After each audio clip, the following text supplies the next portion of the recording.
Hello YouTube, this is Kai from Kai Labs, and we are talking today about the big things that the Scalar 2.7 update provides for us as users. So I'm not talking about the lo-fi instrument or the parallel harmony function or autoplay.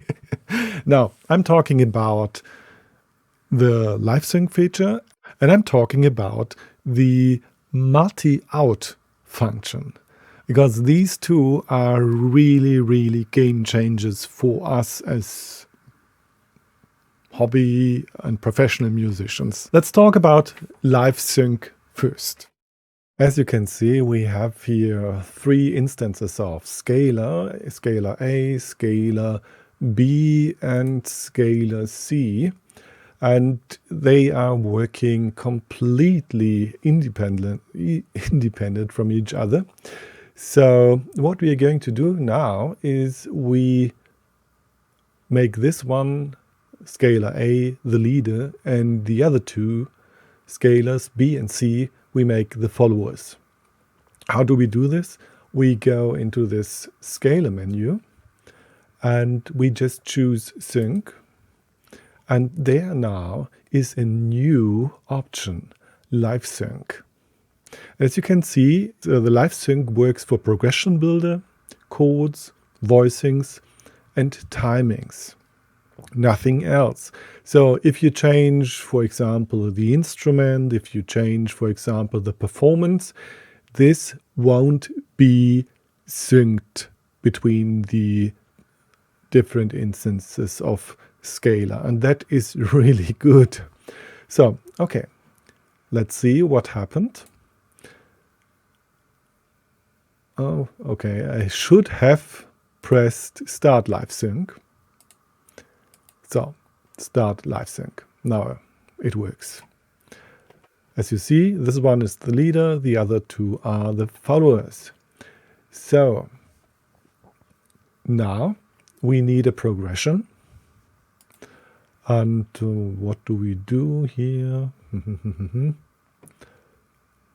Actually, I don't know which one is good. Maybe we just test the autoplay function here. So we can audition the different progressions. Oh, okay, sorry. It's a right click on this play button.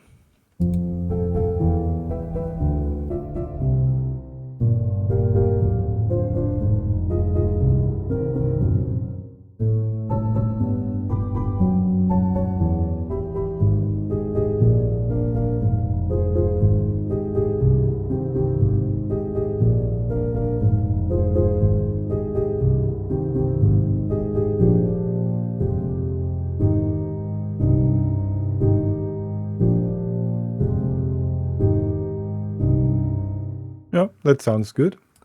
So we just drag and drop it into the section C. And there we have it. And as you see, the other two scalar instances followed suit. So we now have here our our ensemble, and we can just play it.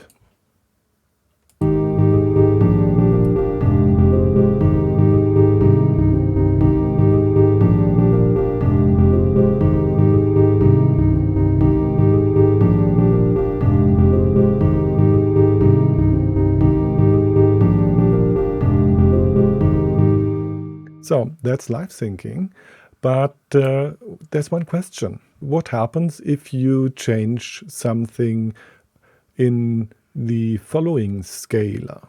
So, for example, we have scalar B, and we just want to change the inversion there. And we just do that. And as you see, live sync stopped. Okay. And now the scalar B is not any longer a follower. It's again independent, an independent entity, and or an independent instance, whereby the scalar C still is a follower of scalar A. So what is if we made a mistake. Maybe we wanted to change the inversion with scalar A, and we just did it in scalar B, and now scalar B is not following anymore.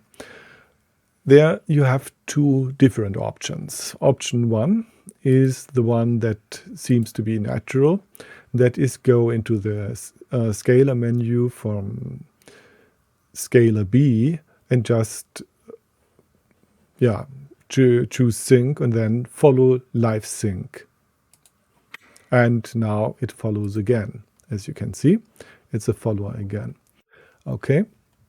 And we just do it again because we don't learn from our mistakes. And now scalar B again is not following. What can we do? There's another option, which is a little bit more, I usually wouldn't go that way, but you can just go to scalar A, stop live sync all, and then just say, okay, I start it again. And as you can see, scalar B as well as scalar C is following again. That's it about live syncing. So I have already prepared an example, and for this I'm using Unify, but you can also do this inside of Reaper, but it is a little bit kind of work. So in Unify, we have here a small band that I set up. There's a bass and there's some kind of organ. There is also a guitar and some kind of piano. So, and what we can do now is just we play this in that way that we activate multi-out. So let's do this. If it's still necessary, I'm not sure. So we have to go into preferences, and here in the preferences there should be multi-voice output set on, which I did. So, and the next thing is that I have to route the MIDI from Scalar to the Unify instrument there where it will be processed. So let's see what I have here. Send to track 3 Unify. I set it up so it will work good. And in Unify, this is really important. You have to have different input channels for different instruments. So everything from Scalar will be sent still to channel 1. So if you want to have the full chord, if you want to have the full performance and all that stuff, you send it to channel 1. But if you want to differentiate in different voices, then you use the channels 2 to 15. So I set up 4 instruments here, and instrument 1, the bass, gets the input channel 2, MIDI input channel 2, and the next one 3, and next one 4, and next one 5. I could have made more, but as always, if you use more, then you have a lot of instruments working, and it's too much. So a small band is what I was aiming for. So let's listen to what Scalar does with this band.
So, as you see, this works really nice.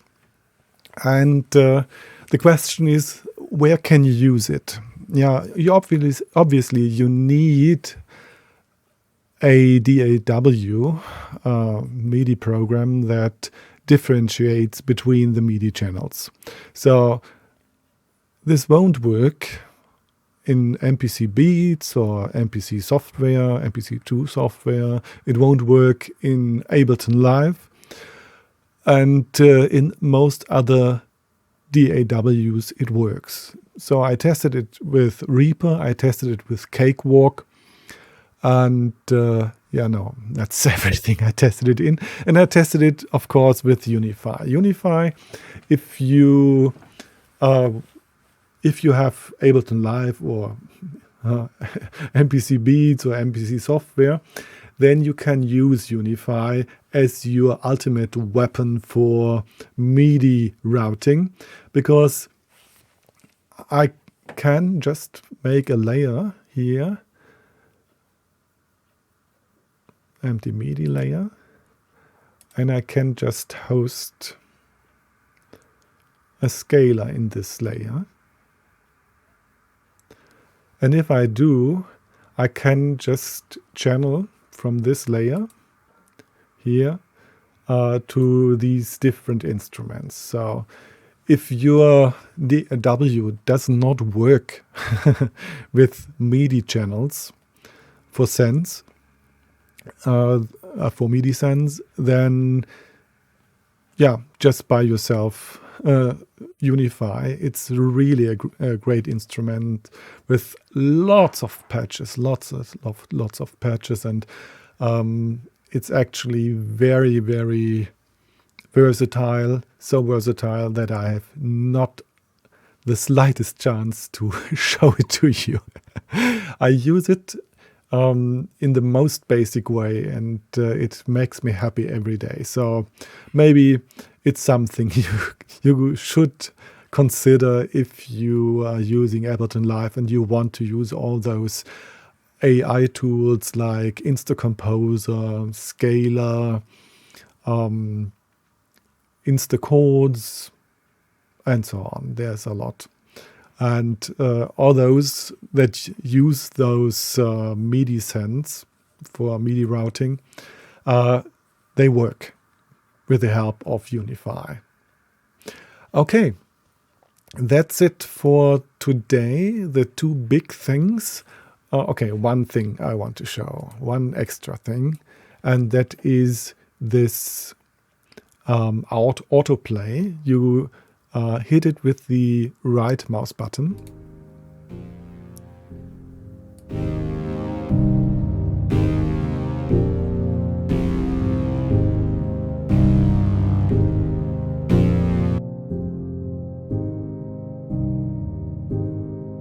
And you can just audition different progressions.